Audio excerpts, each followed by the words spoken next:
એક જંગલમાં મંગુ નામનો વાંદરો રહેતો. એ બહુ લાડકો અને મસ્તીખોર હતો. ખાવામાં એને કેળા બહુ જ ગમતા. દરરોજ એ ઝાડ પર ચડીને કેળા તોડી લાવતો અને મિત્રો સાથે વહેંચતો. એક દિવસ એને નક્કી કર્યું, આજે હું બધા કેળા એકલો જ ખાઈ જાઉં. એ છુપાઈને એક ઝાડ પરથી કેળાનું આખું ડાળું લઈને આવ્યો અને ઝાડની ડાળ પર બેસી ગયો.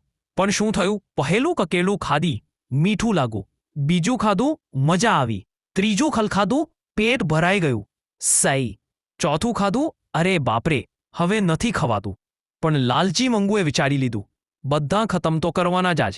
એ ખાઈ ખાઈને પેટ એટલું ફૂલાવી દીધું કે ઝાડની ડાળમાંથી લટકતો લટકતો ધડાકા સાથે જમીન પર પડી ગયો. જંગલના બધા પ્રાણીઓ હસી પડ્યા. હાથી બોલ્યો, હવે સમજાયું ને, વહેંચવાથી મજા આવે, લાલચથી નહીં. મંગુએ શરમાઈને બધાને કહ્યું, સારું, હવે પછીથી બધું વહેંચી ખાશું. અને ત્યારથી જંગલમાં ક્યારેય ઝઘડો થયો નહીં. બધા પ્રાણીઓ મળીને હસતા ખેલતા અને મજામાં રહેતા. આ વાર્તા બાળકોને લાલચ ન કરવો અને મિત્રો સાથે વહેંચવું શીખવે છે.